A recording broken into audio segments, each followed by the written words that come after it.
everybody. Thank you so much for joining me. I am Kate Thompson, real estate broker, and this is Alman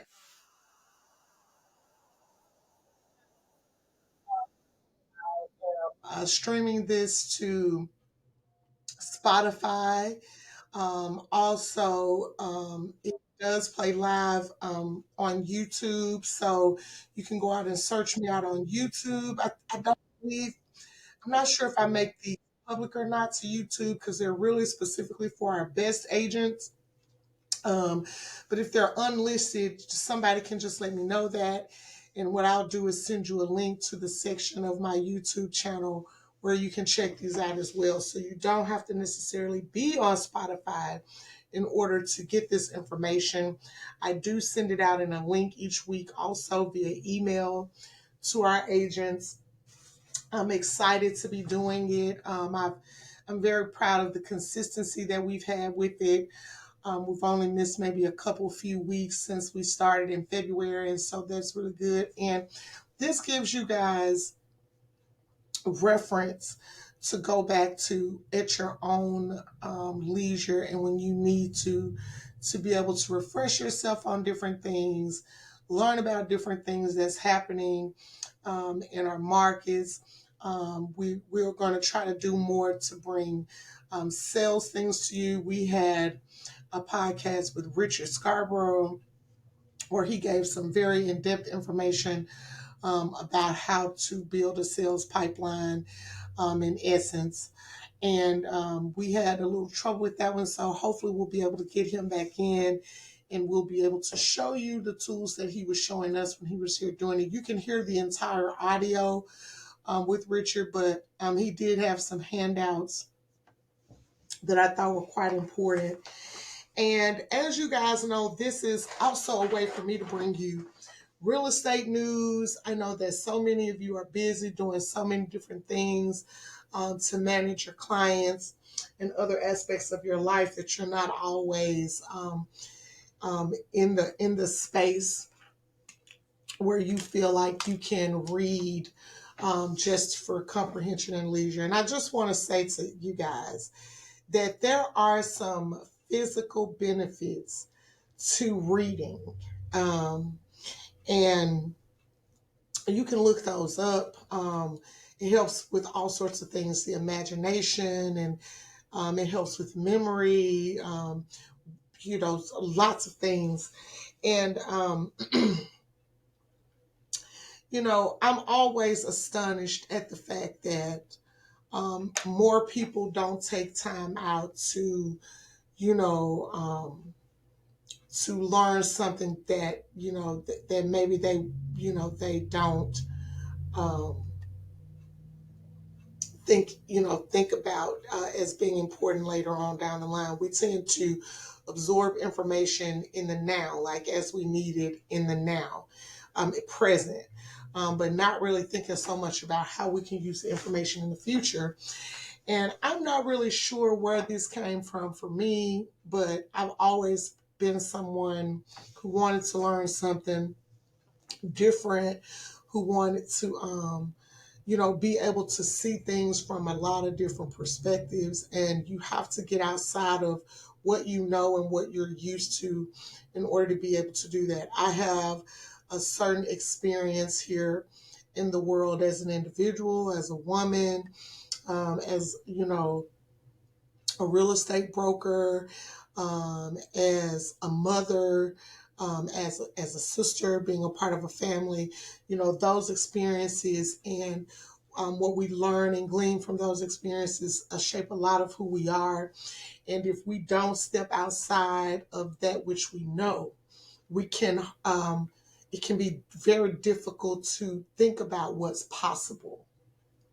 And so that is really the biggest crux for me with people is when they're not interested or when I don't feel like they really want to learn something to grow or improve themselves, themselves as a person, or to improve their community or help someone else to improve. It kind of makes me sad because, you know, um, we're missing out on the other person's perspective and, what they could possibly bring to your purview that you haven't thought about that could actually help you in your quest. And so I'm going to get off my soapbox. I've been on it for a few minutes, but that is the purpose of us reading this book. Like I said, how to have confidence and power in dealing with people. And like I said before, it's a book that was given to me by Larry Mayall, whom I considered a friend, a family member, a mentor. And we talked about so many things in the time that I got to spend with him, and just everything, all sorts of, different topics and subjects. And it actually helped me to better understand him as a human being. It actually helped me to learn to love him more. And I feel the same way with other people within our firm that I have, been able to develop good relationships with. I can be an abrasive person. I'm typically a very direct person. I don't do well with fluff and things like that. I just want to know what the product is or know what the services that you're giving me. I want to be able to decipher what the benefits of it are and how those things are going to benefit me. Like, how are the benefits specifically going to enhance what I have going on? And um, and so in that, sometimes I can seem like I'm coming off when I'm communicating with people as dry. I've heard that I'm not approachable, which is totally not true in my mind.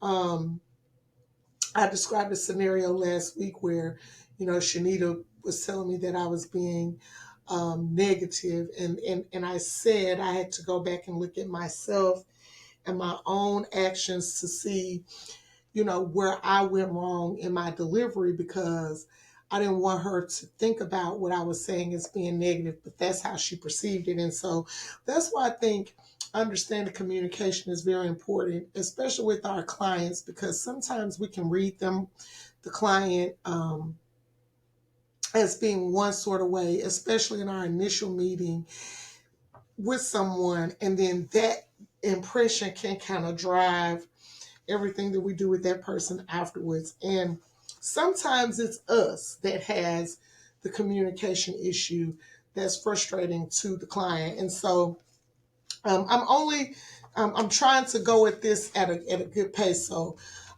we talked about chapter one's nutshell. Chapter two was about um, how to use a basic secret for influencing others. And in this chapter they talked about egotism and how people who are really egotistical tend to have self-esteem issues, and how um, people who come off as really egotistical can, in certain instances, more instances than not, have a they can have all of their self-esteem have maybe has been depleted.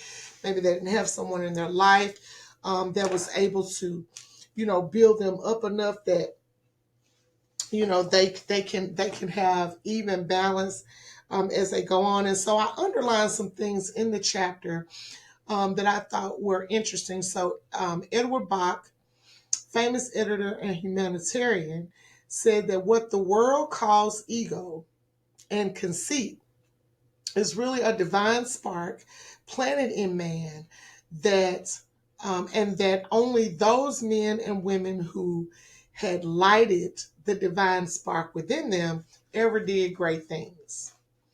I thought that was interesting. That was his explanation of what egotism is.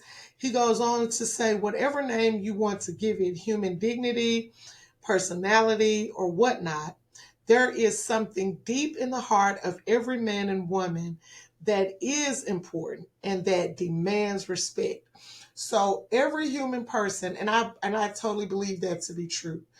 Every human person at some level of their being wants to feel important and wants to demand respect. Some of us are better at demanding it with our mouths and our actions, respect, and some of us aren't. But everybody wants to feel that. And Also, in our country, the United States of America, we get taught a very basic tenet of life here that I think is valid, and I think sometimes we forget it because it's something that everybody learns in school, everybody knows. We kind of take it for granted, but it says um, you have to believe in the note that's in our Declaration of Independence, that and the note is what places the real worth of an individual as a gift of God, rather than as anything the individual has made of himself.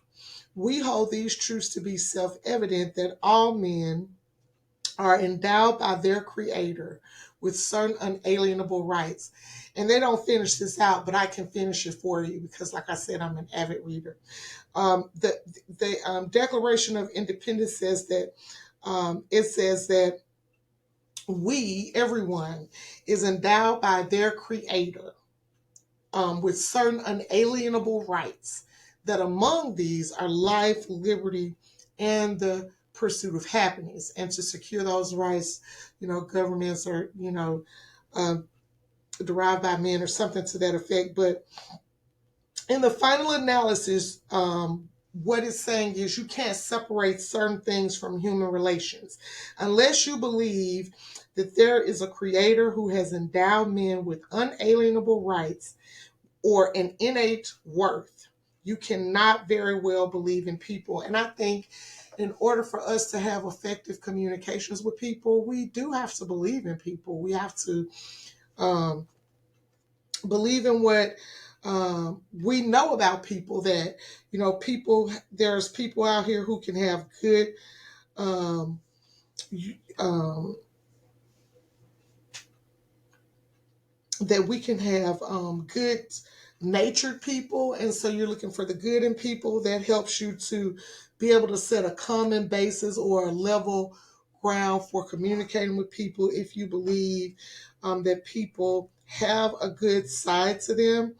If you remember that every individual is important because every individual is a child of God, that is something that can help you, if you remember that in your communications with people. And this is also the only true basis for self-esteem. So the man or woman who realizes that he is something, not because of what he has done, or how good he has been, but by the grace of God, in endowing him with a certain innate worth, develops a healthy self-esteem.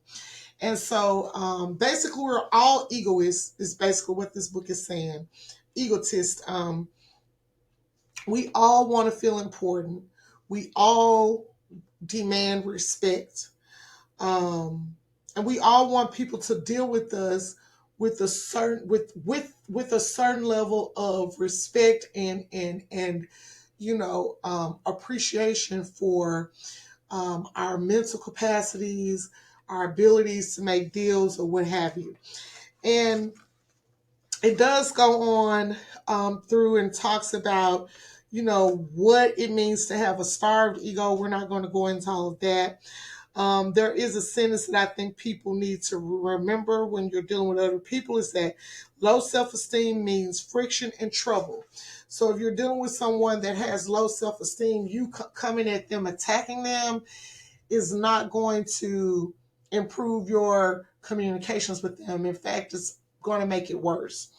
And the best way to deal with someone like that is to lift them up, is to help them find some value that they can appreciate about themselves so that you can move on to the rest of your, conversation with the person. But if you start out attacking people and, making people feel less than, then you're never going to get anywhere with that communications or um,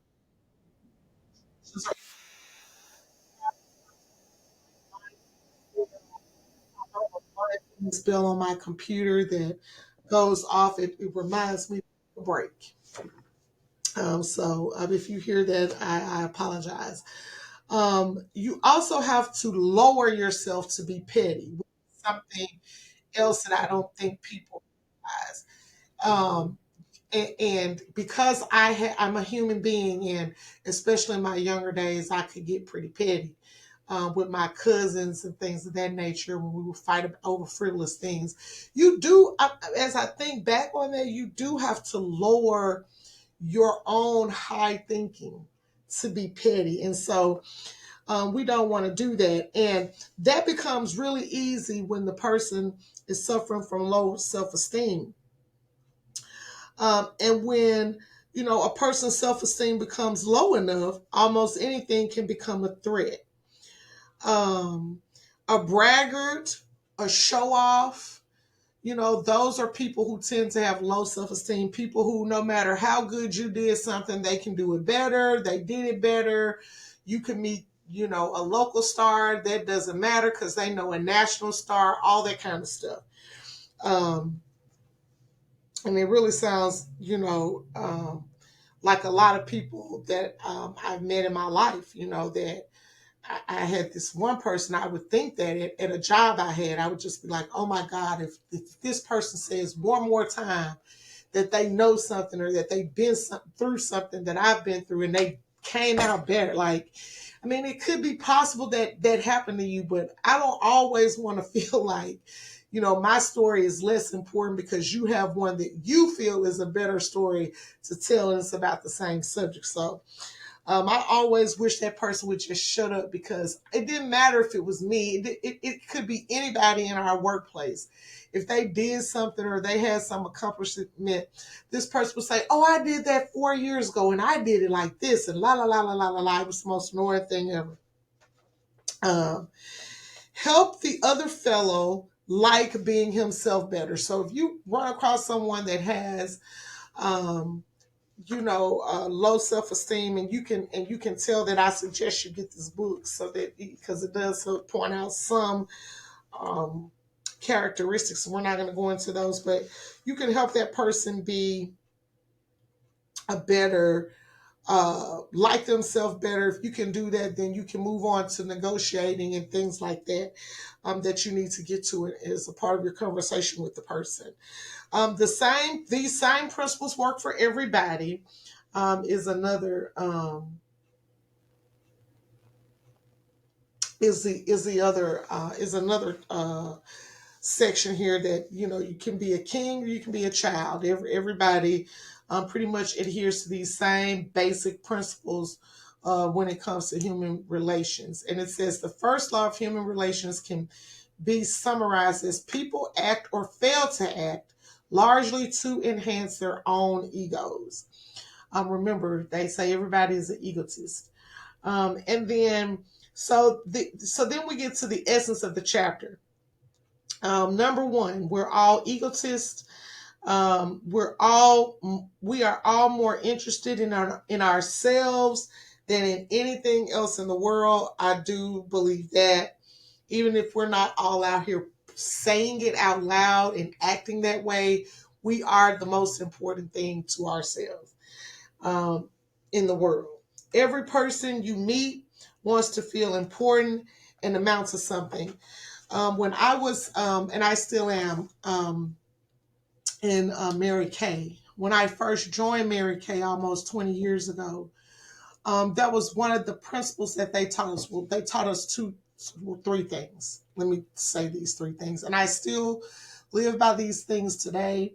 And they have made all the difference in my business career and in my personal life. The first thing was that we were to live by the golden rule, which was to treat other people the way that we wanted to be treated. Um, and Mary Kay, if they catch you not doing that, so like for example, someone says, "Hey, I have a consultant. Her name is Kay. She's a very great consultant. She gives me all my product when I need, da da da da." And this person says, "Oh yeah, Kay may be great, but I can give you such a better deal than her." Um, this person has established that they have a relationship with me and that they are okay getting their products from me. If another consultant is caught trying to steal my customer, that's a violation of the golden rule, and Mary Kay will excavate you for that. Um, that's the first thing. Live by the golden rule. The second thing that they taught us was you should put your life in this order in terms of priority: God first, your family second, and your job last. And to the best of my abilities, I try to live that way. I put my family first, my God first, my Lord and Savior, Jesus. I put him first, then I put my family second, and then I put my job last. Not saying that I'm not doing a great job or not trying to do a great job in all the areas. It's just everyone has its place and its order, and I try to keep them in that order. So yeah, on Sunday, that's like my designated day to worship. I'm probably not going to show a house. I have to really, you have to really be uh, in a situation for me to do that, and or the market has to be such that I don't think, I would be doing you a service by taking off.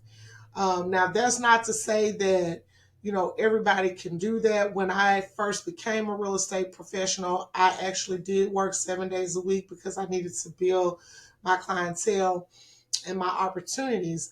But once I got to the point where I was able to manage my business and, the moment I was able to see clear to be able to reprioritize, I did.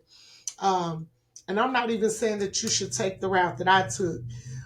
If you really, really believe that you should put your faith first, your family second, and your career last, especially if and especially if, um, well, yeah, I just leave it at that. Like I was gonna say, especially if you've already established yourself, but even if you haven't, established yourself, if you want to keep on that path, I believe that God will bless it.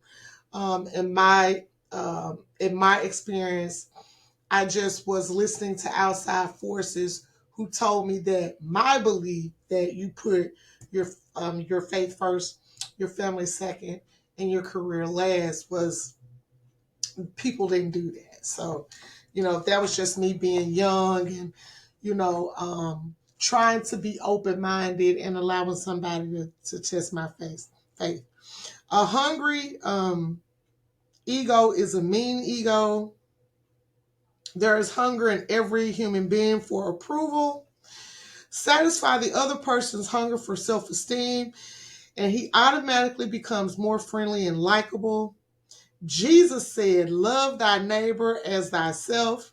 Psychologists now tell us that unless you do love yourself in the sense of having some feeling of self esteem and self regard, it is impossible for you to feel friendly towards other people.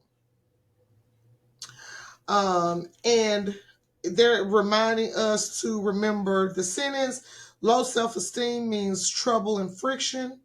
Help the other fellow like himself better, and you make him easier to get along with.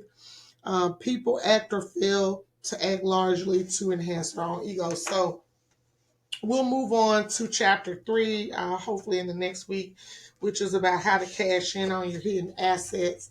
But I just thought that was very interesting, that they took that approach in communication, is to say, hey, don't look at the person who is, being negative towards you is someone that is just negative. In essence, what they're saying is that person may have, some damage to their self-esteem or their ego that needs to be repaired. And once you repair that, you can take the steps that you need to take to have a more productive relationship or communication with that person in effort to ease negotiations, ease mediation, or whatever it is that you need to do with that person. So let me know what you guys think about that. I would love to know if someone else out there is reading the book. I am, like I said, very interested in that. If you guys haven't picked up our Memphis Business Journal, I have it delivered here to the office, but there's some great information in here about some different things that are going on. The former Smith and Nephew office, which is at 7135 Goodlett Farms Parkway, is on a 56-acre campus and has 31 developable acres. So this is for sale. So if you guys have a client that's looking for something like that, that would be a great opportunity possibly. Also, auto dealers are embracing a sustainability model. So there's over 1,000 solar panels that have been installed to help power Chuck Hutton Toyota. If you don't know where Chuck Hutton Toyota is, you can actually see it. It's right near I-55 and Shelby Drive there. And you can see these solar panels. So they basically are using solar energy to power the dealership. I think that's awesome. And the other thing is we have our Tennessee Association of Realtors, Miss Regina Hubbard, in a feature story on page 9. I know Regina personally. She is very knowledgeable. Her husband was a very locally famous real estate broker, Lester Hubbard. So she has been in our industry and in our markets for a long time. You couldn't ask for a sweeter and more open and giving colleague. She is our first African-American woman president of the Tennessee Realtors Association. And so they gave her, she's talking about the specifics of the NAR rules changes and how it's going to have a shift in the local market, or how it could shift the market. So I really encourage you guys to go out and take a look at that if you haven't already, because she gives some good insights there. We're not going to talk about that. Like I said, you can read the article, and it's in the Memphis Business Journal, and this one is dated September the 26th, or September the 20th through the 26th. You can get a subscription to the Memphis Business Journal. Also, they have a lot of good networking events and things that you can go to in the journal. I was a recipient last year. Well, actually, it was earlier this year for 2024. Was the recipient of the BRED Award, which is the Best Real Estate Deal Makers Award, offered by the Business Journal, and I was able to share the spotlight with some really heavy hitters here in town, and they had a really nice reception. Our very own Lisa Thomas went with me to congratulate and to congratulate Best, to celebrate us. We represented it very well, and so I was excited to do that with her, and hopefully we'll get the chance to do it again this year. So yes, if you want to stop by my office and check out the BRED Award, I definitely have it in here, and I'm happy to show it to you. So the final thing that I want to talk about is It's very simple. Like I said, today we're just going to be doing some education things. And uh, I talked about, tools before, that we have free tools, tools that we pay for, and that we're just not utilizing. And this tool is one that I thought, I should bring to you guys, because I'm always talking to you about reading things. Any agents that come into this office, any amount of time, I am usually saying, "Oh my God, I wish the agent would."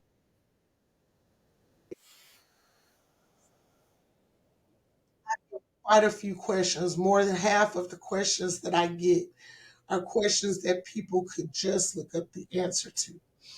And it makes me sad to see um, so many people be in such an uproar about things that they could just look up. So I'm going to say this to you again. We have a learning database. I actually sent out a link for it a week ago, for you guys to go in and access the state rules, the agency rules for every single state that we're licensed in, from Arkansas to Ohio. It's all in there for you to see. So if you have a rules question, if you have a question about agency, if you want to know if something is against the real estate rules or not in terms of compensation and things of that nature, those things are all in that database. It's broken down by state. I also have things in there for new agents. So if you're trying to figure out scripts to make phone calls, if you're trying to figure out what schedule you should put yourself on to send emails to keep up with your clients, drip campaigns, marketing, things like that, we have that in there. We have the listing presentation and the buyer representation presentations in there that you can alter to fit, your need. Um, I have put links to videos in there, different things that I think we should talk about. We have a commercial tab that I really need the help of, say my Jack Webster and people like Jack to help me fill out. We have a business brokerage folder, because as you know, I have been working with Tom Gaddis for the last couple of years now on understanding that function of our business, and I have a pretty good grip on it. I've been able to acquire some clients. I have a couple of businesses now that are listed for sale, and that's a whole different world from what you guys know in real estate, so residential real estate. So for those of you who are looking to make a transition to something else or add another leg to your existing business, we have the tools and the resources for you to be able to do so. These podcasts, I have a link in there so that you can look at these at your leisure. So there's lots of information available for you guys to be knowledgeable and to be able to navigate, your real estate transactions with the latest information. And this particular thing that I'm about to show you is one that I've actually been using for quite some time. Um, Whenever I'm looking for information on a specific subject or topic as it relates to real estate, it's always good to go to a place where you feel like someone is the expert.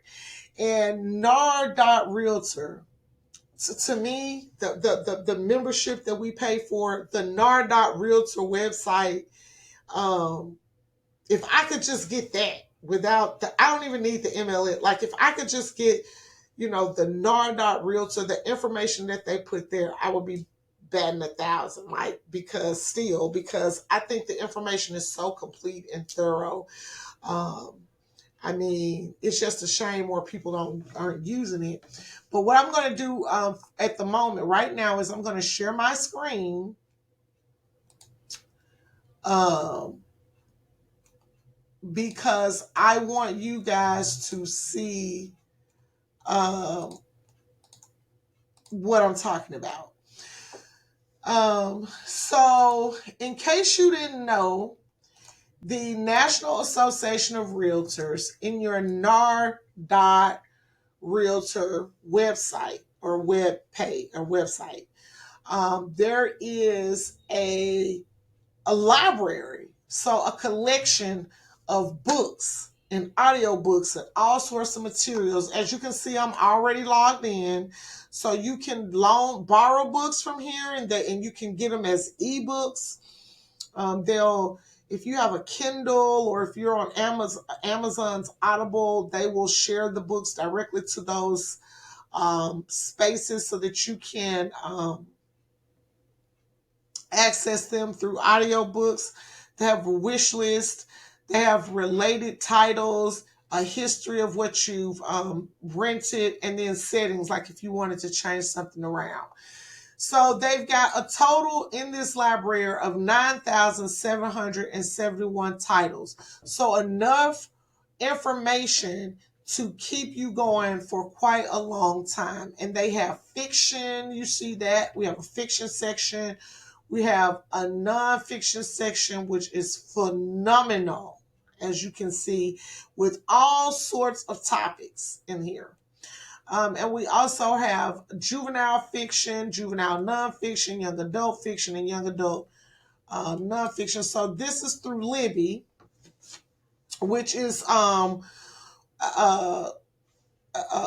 site that I believe Shanita talked about earlier for another reason, but our National Association of Realtors houses an online library here for you guys to be able to access books and see what's going on. So now I have a book out on loan right now. I can borrow up to four more titles. I have two. I'm sorry about that. So I'm reading this book, Antitrust by Amy Klobuchar, right now. And I just downloaded this book yesterday. I forgot that this book came to me through Audible, but this book I'm going to start reading too, and it's called Grasping for the American Dream. And so the Amy Klobuchar book is so fascinating because it gives you such a complete, well, I don't want to say, well, yeah, it is to me. It's a complete view of monopoly and the antitrust laws, and it takes you from like the Gilded Age, which I'm not sure if people know when the Gilded Age is, but I can tell you because I actually love the Gilded Age. The Gilded Age is the time where we had the Vanderbilts and the Carnegies of the world, and the Rockefeller, all these people living in New York City, and they were building these big, beautiful mansions with all this gold cover stuff that, wasn't there. I feel like maybe the Gilded Age was like the excess age of the 80s, like where everybody thought big was better. So it's kind of like that, and it takes you through to the digital age. So I haven't finished the book yet, but I'll definitely give you guys a review on it once I'm done with it. But I got these free of charge, and you can download the Libby app also to review the books that they have in here. But like I said, there's lots of great information in here, and I urge people to go ahead and take advantage of it, because who knows for how long this is going to be, at our disposal. And then I wanted to point out one other thing. This is another part of it where you can actually come in and look as well. So they have featured books and audio book collections. So if you see here, they have books on fair housing and civil rights, sustainability, association resources, commercial real estate. Like I said, antitrust and views on race and inequality. Featured archive collection, so annual meeting programs. They just have, different ways that you can look at it. They have all these different articles and blogs, as you can see. I'm going to go back. Let's see.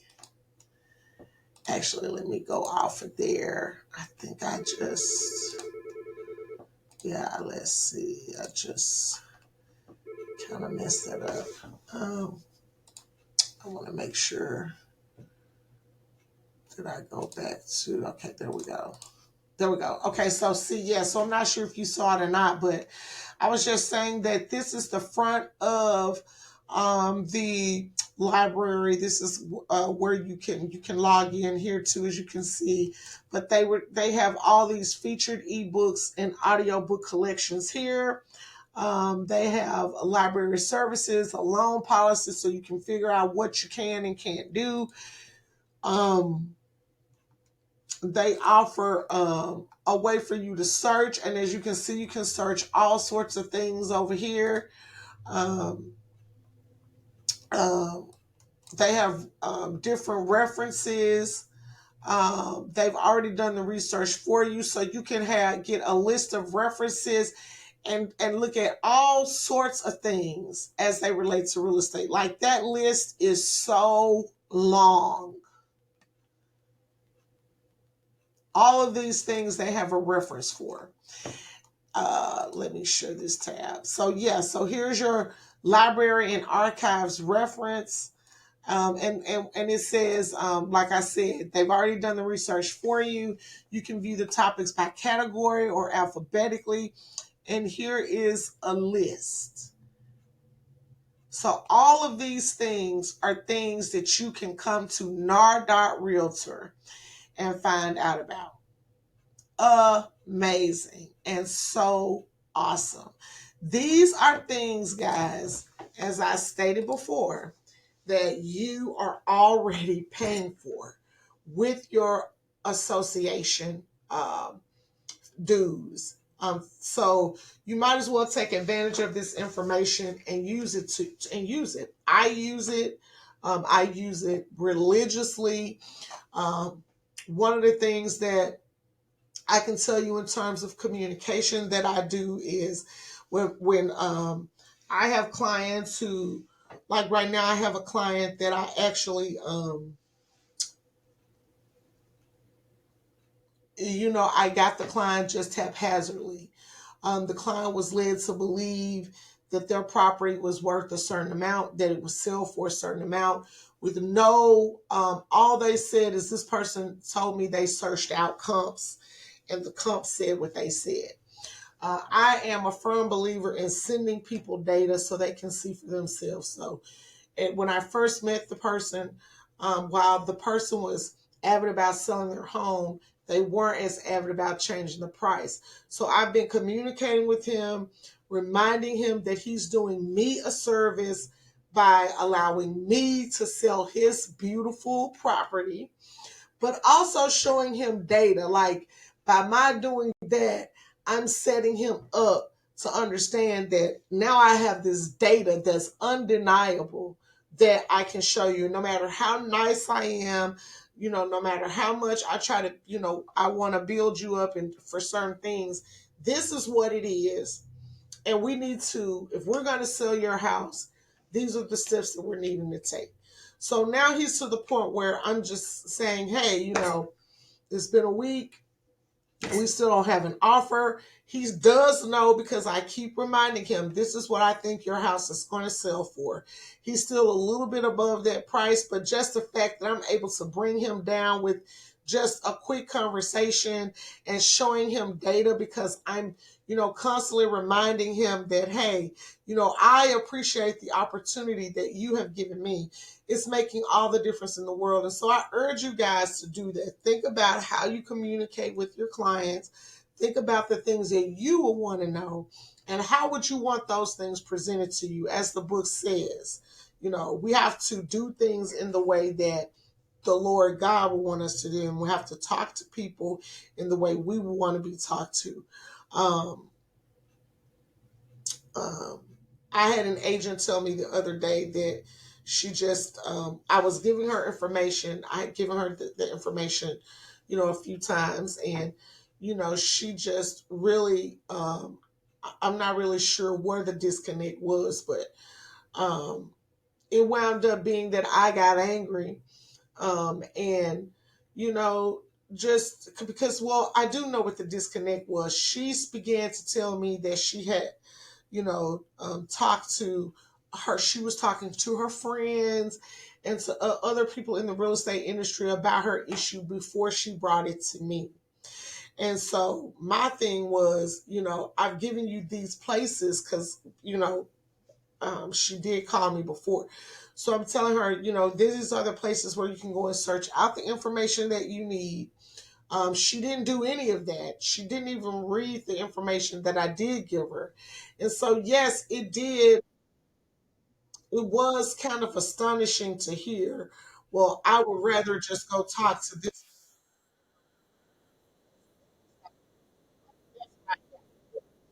I'm just here to tell you guys we cannot we're not doing a service to our clients. We're not doing a good service to them if we are not taking our own opportunities to learn the things we need to learn to be able to make the best, help them, not make the decisions for them, but help them to be able to make the most educated decision possible.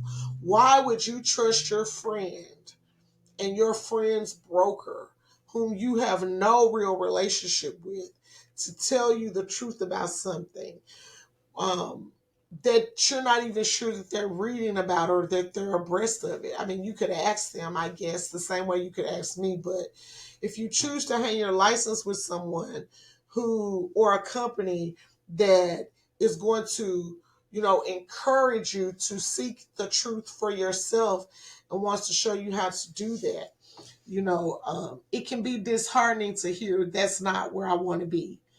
I just want to be in a place where I can pick up the phone and I don't have to, say anything other than give me the answer and someone just spits that out. I want everyone to know that I am doing these podcasts to encourage you to be as well versed in the different topics that we talk about as I am. I want you to be just as smart as the broker, because the broker is just a person. And, we are only as strong as our weakest link. So if everybody is committed to understanding their role in the real estate industry as a real estate professional, we understand the way that we must help our clients. We can be educated enough to help them to have smoothness and seamless transactions. The sky's the limit to what we can do, and the client base will be unabounding. That is what should set us apart. Not the car we drive, not the clothes we wear, not the friends that we have in the industry, none of that. Not because you're posting 100 million, cute little ads with the soul sign. That's all great, but none of that really matters if behind all of that there is no substance. So that's my message for you guys today. I'm happy I was able to keep it below an hour. I want you guys to definitely go and pick up this book, How to Have Confidence and Power in Dealing with People. I also want you to check out um, the um, the library that you are able to take advantage of and use for free. I'm going to show it to you again, for free, as a part of your um, membership to NAR. And I want you guys to have an awesome, awesome weekend. The fall is upon us. It is time to change from our summer clothes to our fall and winter clothes. Um, and we're coming up on the holiday season, so our markets are going to change a little bit in terms of activity. People are going to be getting ready for the holidays, and that may bring some differences for us and how, in terms of how things have been going in the market. I strongly urge you guys to pay attention to your local communities and what's going on around those, and look for opportunities where we can go out and be successful in the world of real estate. I hope you guys have a fabulous, fabulous weekend. Take care of yourselves and sell something. Bye now.